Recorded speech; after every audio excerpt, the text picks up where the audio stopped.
Hey everybody, it's Alexander Dahl with Manifest Vitality once again. So today I have another interview, and we'll go ahead and get straight into that. All right, here you go. All right, so I'm currently on the phone with Phillip. He's another musician that has reached out to me about the current interview series going on. So I'm going to go ahead and give him a chance to introduce himself. Hello, my name is Phillip Simondet. I'm in the band The Tire Fires, and I'm also the host and producer of an improv show called The Local Music Scene, which takes performances by local musicians and uses them as inspiration for improvised comedic scenes. Awesome. That's pretty cool. So where I like to start is kind of at the beginning. So like when you were a kid, what kind of struck you about music as something that you knew you wanted it to be a part of your life for the rest of your life? I'm just the kind of person that just always needs there to be music playing, either in the background or, headphones on and blocking everything else out. It's just always been a huge part of everything that I enjoy doing. How did you first get into music? Did you start playing an instrument, or did you hear your parents playing it? We all had to take piano lessons. I think I started those when I was maybe 4 or 5-ish, and then I took piano lessons for a few years. I quit basically because my older brother quit, and we were really bad at finding time to practice and everything. So it's a great regret I have that I quit piano lessons so early. Then when I was in college, my roommate showed me some basic guitar chords, and that's when I picked that up again. Okay. And then from there, did you kind of look at putting like a band together, or did you pursue like a different avenue of music just so, you could keep it in your life but still like participate in it? Solo for a very long time. Like I had been writing poetry in high school. Then when my roommate in college taught me guitar, I just started writing songs instead of poetry, really. And then mostly just me and the guitar for a very long time until my friend Will Roberts was like, "Hey, I really like your things, and I would like to play bass on them." And so then he became the bass player for the Tire Fires, which is just the two of us. We had a drummer briefly, but that didn't work out. I kind of always was interested in having someone who could make it more musically interesting, because a lot of what I write is lyric focused, and the guitar is really just a means of making it interesting enough musically for people to listen to, essentially poems. Mm-hmm. And so I was really lucky to find Bill, and that he's this amazing bass player who I could just be like, "Oh, well, I'm just going to play these 2 or 3 chords here, and why don't you do a bass solo or something?" Which he's really great at doing. Sure. So how long have you guys been working on music together then? We have been playing together, I think 3 years now. Yeah, I think 3 or 4 years. Okay. And then do you guys record and produce your own music, or do you have to go to a studio to do that? We have our first album coming out in a week and a half, actually. And we had, it was an epically long trying process to try to make this album. Mm-hmm. I started working on it like 9 years ago when it was just me. And a friend came over and was helping me record just at my house. Then after some time was when Will said he was interested. So we kind of scrapped everything we had and said, "Oh, we're going to redo this all and add bass." And at that time we had the drummer was the person recording it. Mm-hmm. So then we went through the whole recording process over. We're like 90% done.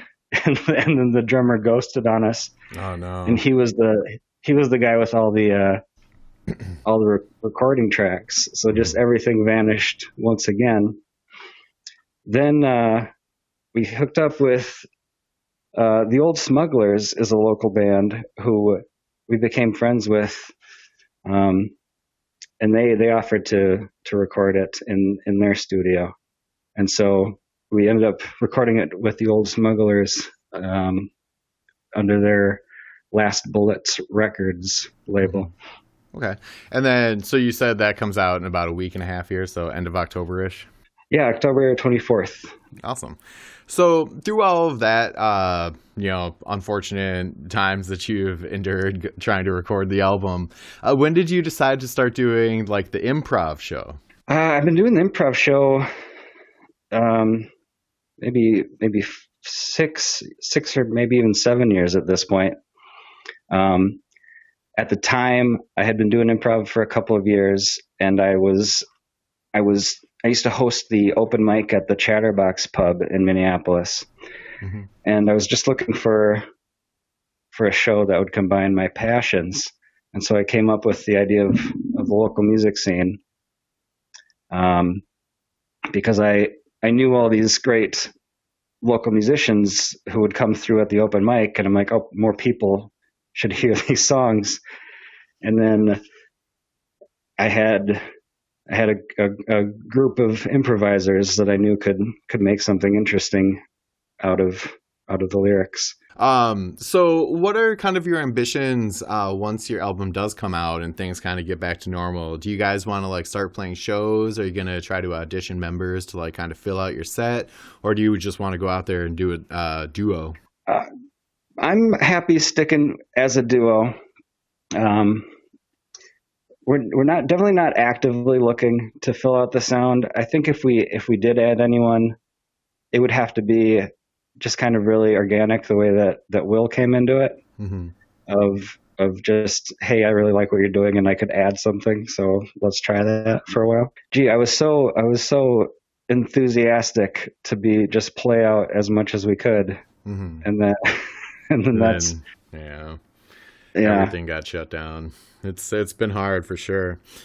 So along with getting out there and playing shows, hopefully it wouldn't take as long to record a next album. Do you guys already have kind of like a strategy about how you're going to approach further writing? Yeah, this first album is mostly written by me, because I had pretty much an entire album written, several years ago when I started recording. The process took so long that eventually 2 songs that Will wrote along the way ended up on this album. Moving forward, our writing process still at this point is one of us will write it and then bring it, and then the other, embellishes and adds to it however they can. Mm-hmm. But it's still 2 people writing songs and then coming together to do them. Sure. There's one song currently that we're in the process of actually co-writing, and I'm excited to do more of that down the line. Cool. And so what kind of style would you say kind of most closely resembles like what you're trying to do? Well, we're very lyric forward. It's all about the lyrics for sure.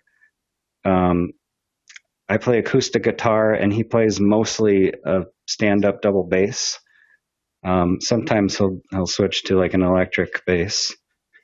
And so that kind of has a folkish feel to it, kind of a punk folk, anti-folk, sure, and a rock feel as well. Mm-hmm. So when you were first kind of identifying with music and everything, what kind of made you decide what kind of music you wanted to make? Like, what were the influences that pushed you into that vein of music? I mean, growing up, it was what I would mostly hear on the radio and what my parents would listen to were, Beach Boys and Beatles and classic rock, and then more in like adult alternative kind of things over time. And like I like it to be a little catchy, but pop tends to be too overproduced for me.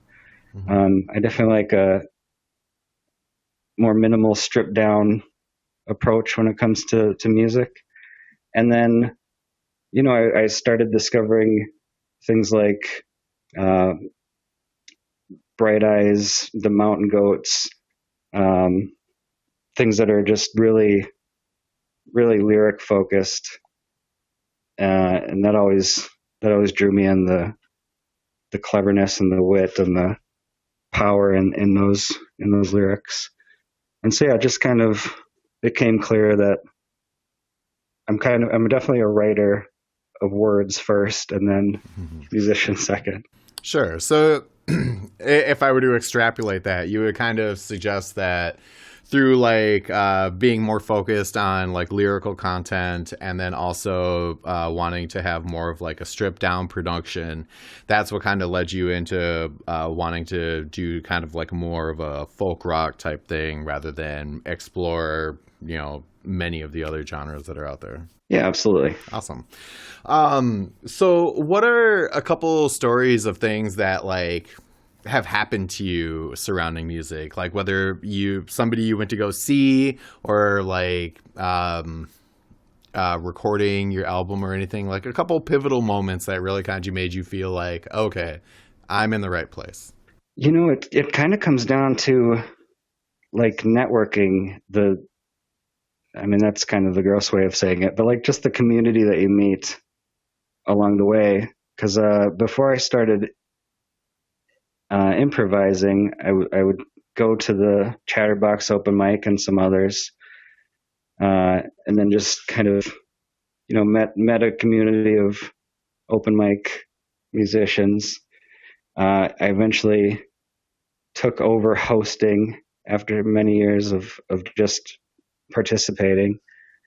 And then it really started coalescing of like, oh, these are the regulars that come. Started to find a really good group of people there. I eventually handed it over to Philippe Galanda, who also just came and was a regular for several years. And then when I got tired and wanted to free up those evenings, he took over, and he's been doing a fantastic job continuing to build a rotating community of musicians that come to this open mic. Through that's how we met the Old Smugglers, who ended up producing this album that we just made. Through that, met dozens and dozens of musicians to feature on the local music scene, and help spread their music into the world and use it for some really fantastic improv shows. Awesome. Very cool. So what are some links where people can kind of go check out what you're doing, whether it be like Bandcamp or a website? Where can people find you? Tirefires.com is the website, which will have a link to everything for the band for sure. The album is coming out October 24th. So after that, it'll be on Spotify and anywhere. I'm sure it won't be hard to find, but yeah, tirefires.com is the best way for there. And then the local music scene is mostly a Facebook presence. If you search Facebook for the local music scene, is probably the best way to find information about that when that comes back into action. Awesome. So what I like to do is give the person I'm interviewing like the last word. So basically just a message that you want to put out there and something that kind of resonates with you. For last word, I guess my philosophy on music is kind of a beatnik philosophy on writing, in that anyone can do it, and you shouldn't be discouraged by your limited talent, because talent is more of the fine tuning and polishing. But if you have something that you want to say, try it, and it'll be better because it's honestly coming out of you, even if it's not polished well.